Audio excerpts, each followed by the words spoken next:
Blog Talk Radio.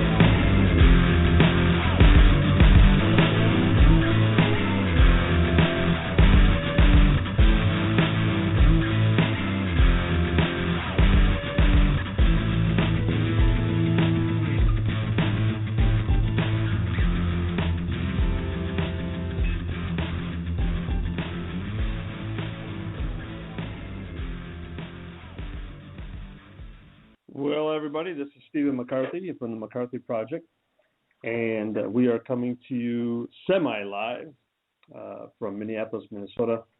It is a 9:30 in the evening on the 16th, and it's a little bit chilly outside, but I thought I would talk to you a little bit about a subject that I think is real key in today's world of youth athletics and young people. Even to a certain extent in parents as well. And the subject is, should our young people or our athletes be perfect? And in sports, should we endeavor to be perfect? Or should we be efficient and do something that we love and find a way to come through in those circumstances when it may or may not be perfect, or you may not do the particular shot exactly as you hoped, or you do make a major mistake in the midst of the game, and what do you do or how do you respond to that? So, like I say, today I'm going to just do a little quick intro. I got a really cool interview following with Tom Block from LMU. He's the head volleyball coach. He took his team to the Sweet 16 this year. And he has a very interesting position. He's got a really cool model as far as, are you a growth person looking to move ahead and become better? Or are you more fixed in your beliefs and have a little bit more difficulty adapting to mistakes? And so that will be coming up in the second part of our show today in about 10 minutes. And so he's got some really cool points. We did the interview earlier today, so it is taped. So from that respect, I'd like to kind of throw out some ideas to you on how I kind of view this, because more and more it seems in today's world, young people are really attempting to be perfect. And I think it's just an interesting question, because when you ask a young person, what is your definition of perfect? It's a very hard definition to come up with, because who is perfect and who will be grading the perfect against? And I think a lot of times people get into this school mentality or the educational system where we're always attempting to become perfect on the test, and therefore we are awarded a good grade. And the good grade tells us that we're smart. And I think sometimes young people bring that to athletics. And I put something together on our webpage. If you run over there, the headline is "To Be Perfect or Efficient: A Perspective Within Elite Performance." And I'm going to read to you one of the lines that I wrote up there. Is in my recent history, I have noticed a trend that athletes feel that they are perfect. That if they are perfect,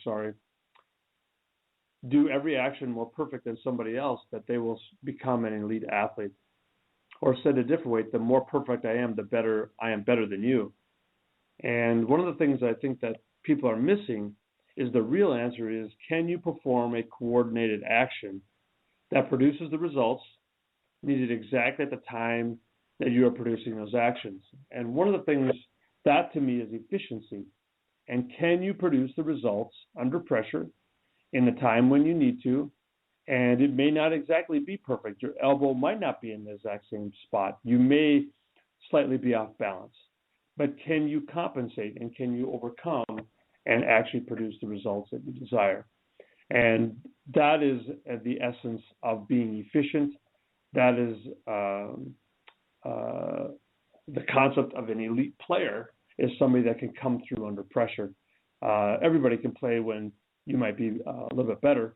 And one of the other interesting concepts that Tom brings up in the next part is that what are you going to do when you meet your match? When you find that person that is equal to you? He uses the interesting position because he's actually one of the coaches for the Team USA, or assistant coaches. And he talks about when a 4-time Olympian, a 4-time national champion shows up to the gym, and then another person has done the same, and one person only lasts 2 weeks and the other person stays for 2 years. What is the difference? And I would actually argue that more than likely it's what are the thoughts that are running through their mind, because it's not that they can or can't, it's can they produce the results when they need to. And then when they get under pressure, are they actually able to produce the results, or do they break because they can't be perfect, or this didn't go exactly as planned, or this has always been easy for me, why can't I do it now? Or if I just do this and put my elbow exactly right here, it will work. And I just am unfortunately not a believer. I have seen too many athletes that really burn themselves out attempting to create this magical thing in their mind, whatever they call it, is to be perfect. And so another interesting quote, and then I'll kind of put a little more commentary behind it, is by Michael Johnson. And it's an interesting thing. He wrote a book, which I think is probably one of the most fascinating books, because I've read a few in my day, positive thinking, goal-oriented books. And very few of them really have the simplicity of how can you create something, how do you become more efficient, how do you really attain this thing called elite performance. And one of the things I'm going to read to you is a quote that's in the book. It says, I want you to work the way I have, to arrive at a place where you are running your own particular races at 95, 96, 97% efficiency. Notice the word efficiency there, not perfection. And every once in a while, as with me in Atlanta, which he was the 1996 2-time gold medal champion in track and field, you might come within a whisper of your very limits of your ability, within sight of perfection. And one of the things that they always say about his particular book is that he's a perfectionist. And I would actually argue that it's not true. He's saying that you could come within sight of perfection. I don't think that he believes that you'll ever be perfect. But you can come to the very limits of your ability when you're most efficient, and you can bump up a little higher. So with that being said, we're going to take a quick break. We're going to come back and air the interview I had with Coach Black at LMU, just talking about this idea of perfection or efficiency or growth versus fixed. So after the break, we'll be back and talk more.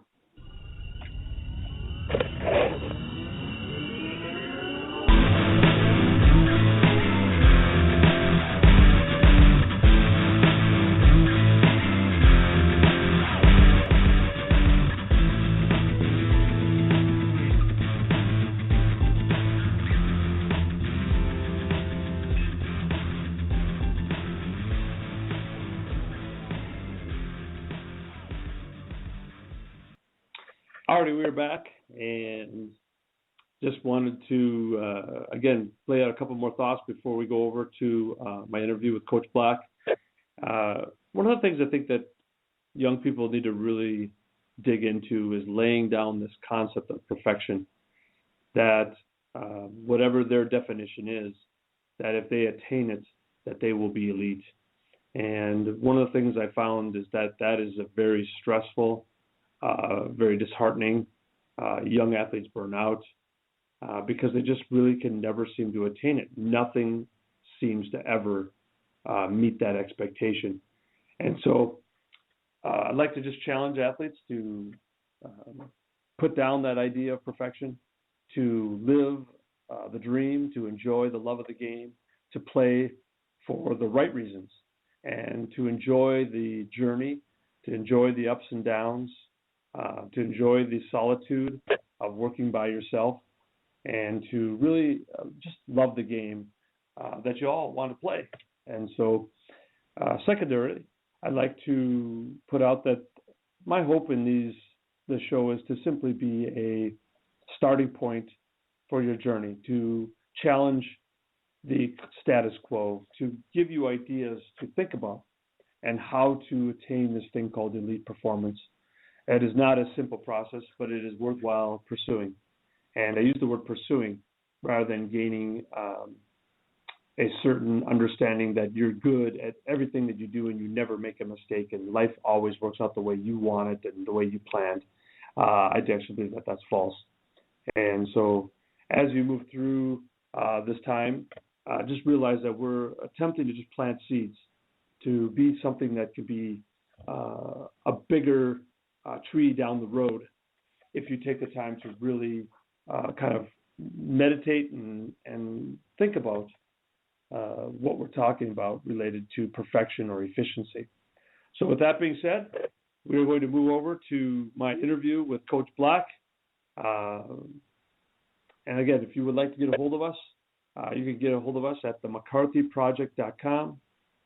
That's all spelled out. And here's my interview with Coach Black.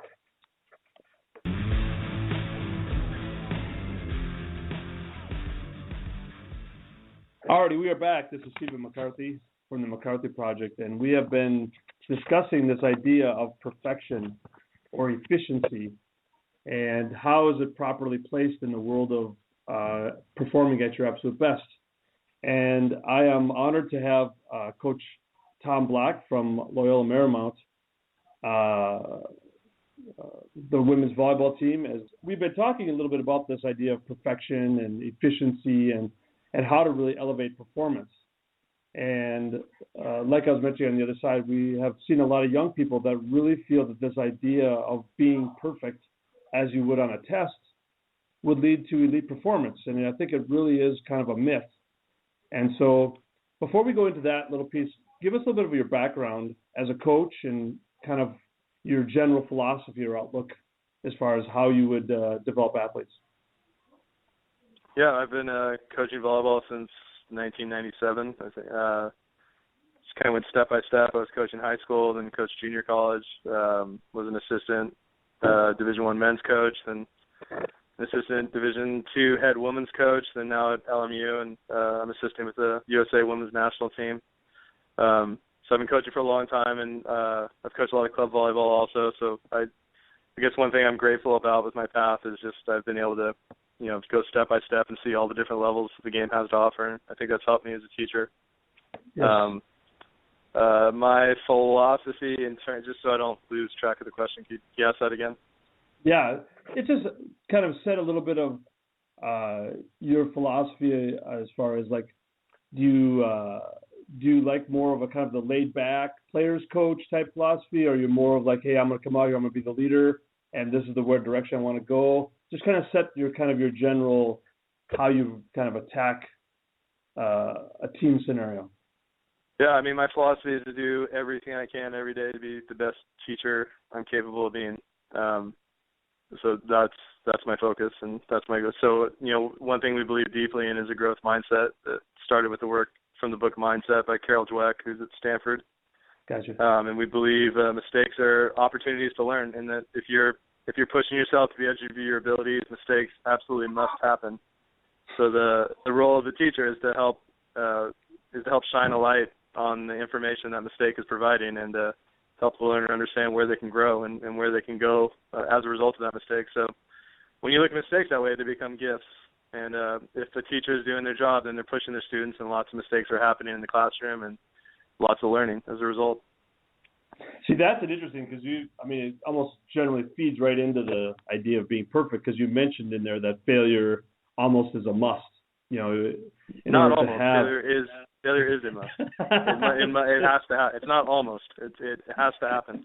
If your practice is going perfect, if your classroom if there's no mistakes happening, then we're not pushing our students hard enough. Yeah, fair enough. I agree with you completely. So anyway, now let's go into this idea of this concept or this idea of being perfect. And if I am more perfect as an athlete, then I will be able to perform at a higher level. And then tie that together with the idea of, fixing mistakes because they don't seem to be matching in any way. Right. So kind of going back into the growth mindset. So there's growth mindset qualities and there's fixed mindset qualities. So a person with a growth mindset believes that mistakes are opportunities to learn, that basically everything in life is a series of skills. And if I work hard enough and smart enough, I can grow any skill or any ability within me. Where a fixed mindset would believe more that skills and abilities are fixed and there's nothing you can do about it. So there's someone who believes in talent or innate gifts. That's more fixed mindset. So the cardinal rule of the growth mindset is learn, even if it means I look bad. So I'll just repeat that. Learn, even if it means I look bad. And the cardinal rule of the fixed mindset is look good, even if it means I don't learn. So look good, even if it means I don't learn. So when you start saying perfect, the reality is there is no perfect. And to kind of hypothetically, it's a contradiction in terms, but to hypothetically prove it, so you show a play from any sport, and you put 3 experts in the room and have them analyze that play, and just ask them, is that perfect? And what are the chances of all 3 of them saying that's an absolutely perfect play? So there's no perfect. Perfect is for someone else to decide. So as soon as you tell me someone's trying to be perfect, that tells me they're trying to please someone else other than themselves. So someone of a growth mindset is trying to fulfill their own values. Like, I value my ability to work hard. I value my ability to learn. I value my ability to overcome obstacles over a long period of time. Fixed mindset is I value what other people think of me. So it's really important that other people think I'm great. It's really important that other people think I'm talented. It's really important that other people think I'm perfect, that word you used. So once you start doing that, things get really goofy really fast. And it's not about learning. It's not about learning anymore. It's about people thinking I'm perfect.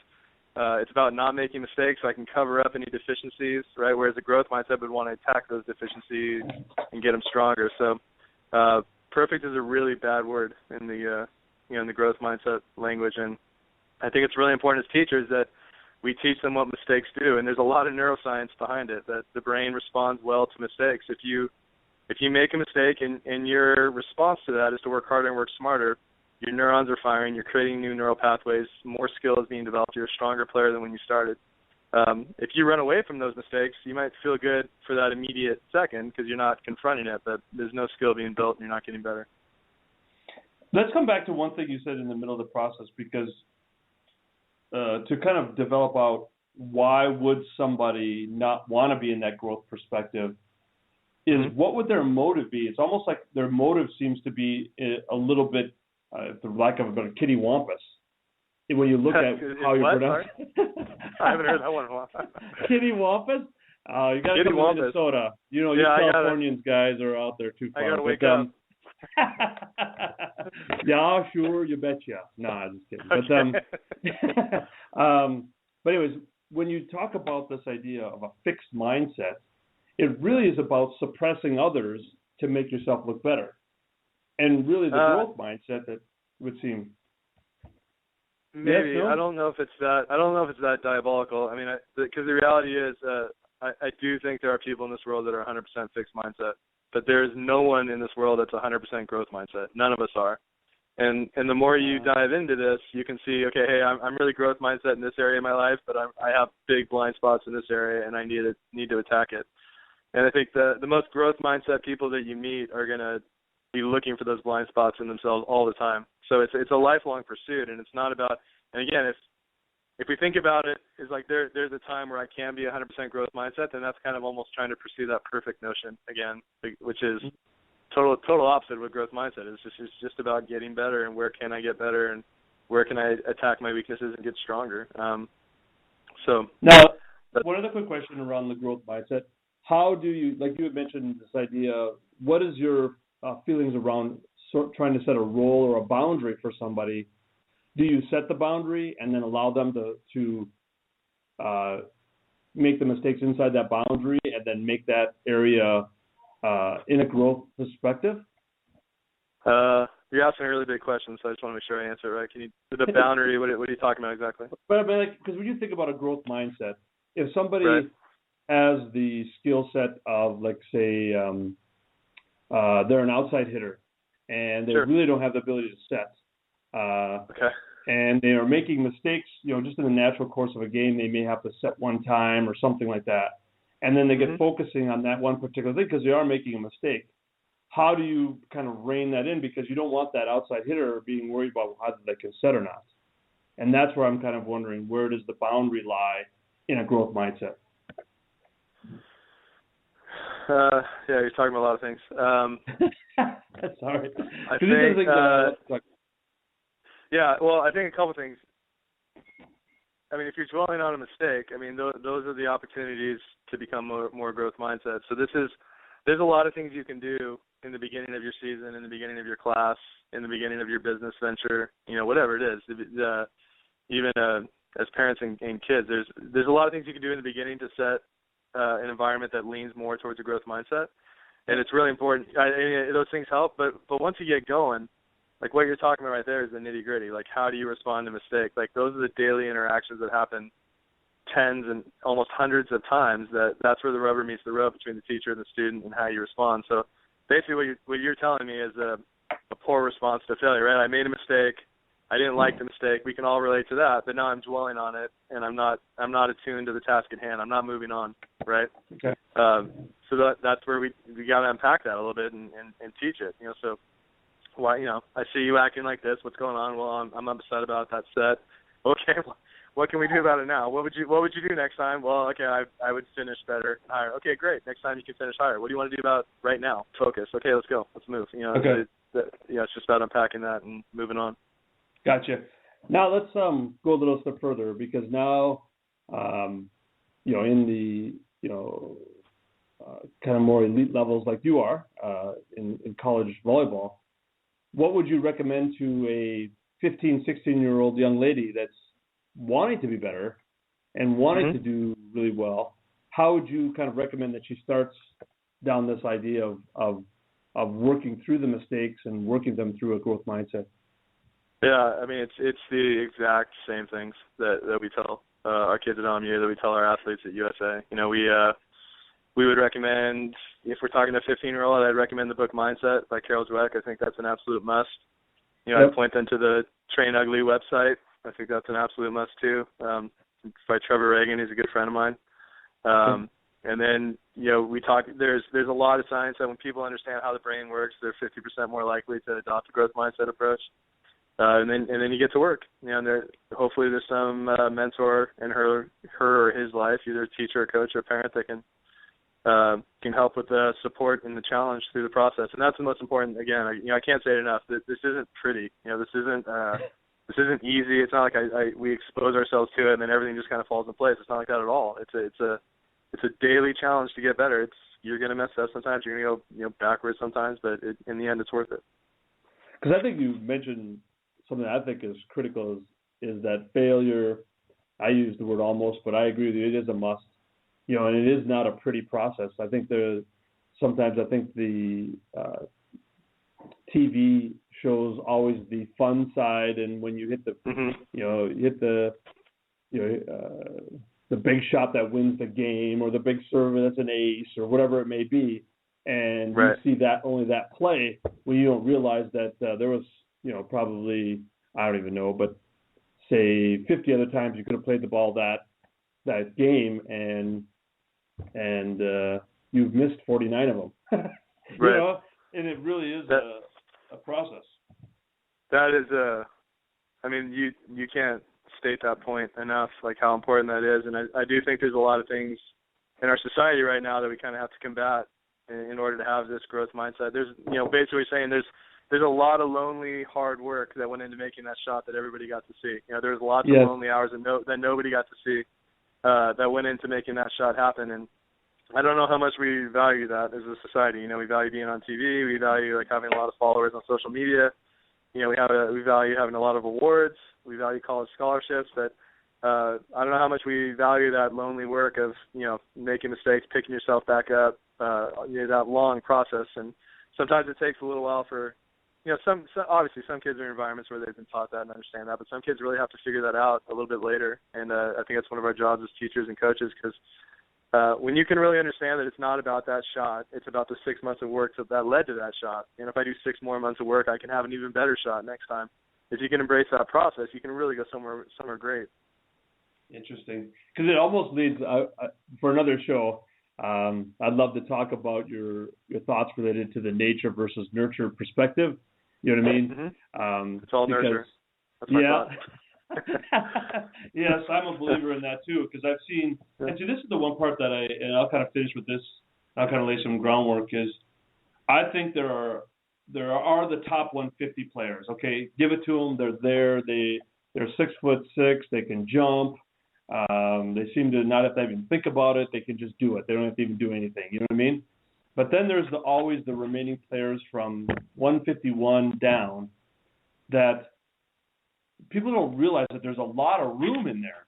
You can be almost as fast or almost jump as high, and you could still be better than that other person. And I think it's an interesting discussion when you bring in the idea of, like what you talk about, being efficient and having a growth mindset. You can grow from being 1,492 to being number 10. Well, I can tell you one thing that I've learned. Whether you're in that top 150 or you're in the bottom 150, no matter what group you're in, at some point, if you stick with it long enough, you're going to meet your competitive match. You just are. And if you're not able to handle those challenges, it's going to be a short ride after that. And I said it often, with USA, athlete A walks in. She's a 4-time All-American, 4-time national champion. And then athlete B walks in. She's a 4-time All-American, 4-time national champion. They get the same amount of reps. They get the same coaching. They're in the gym for the same amount, right? Athlete A lasts 2 weeks. Athlete B lasts 2 years. What's the difference? It was, their pursuit. Like, athlete A looks around and says, hey, all these other kids are 4-time All-Americans. They're 4-time national champions. I'm really scared. I don't know if I can handle this. Right? And athlete B says, whoa, look at all these other great players. All right, let's do this. This will be fun. And it's a completely different approach to the challenge. So everyone's going to meet their match at some point. You can't escape it. See, that's the beauty of it, because what are you going to do at that time? I think that's exactly. The actual, how efficient are you going to be when you meet your match? That's an interesting question of itself. All righty, well, we've come to the end of the time. It's amazing how much you could talk about in such a short time. But if people would like more information, or maybe you get more information about LMU and about what you're doing down there, where do they get a hold of you? Yeah, our website is lmulions.com, and anyone can email me, Thomas, THOMAS, .black at LMU, and I also have a Twitter handle if anyone wants to go on that. So yeah, they can find me there. Cool. Well, thank you very much for your time. Thank you. I look forward to hopefully having you again. I'd love to continue the conversation. Yeah, no, I really enjoyed it. Thanks for having me. Cool.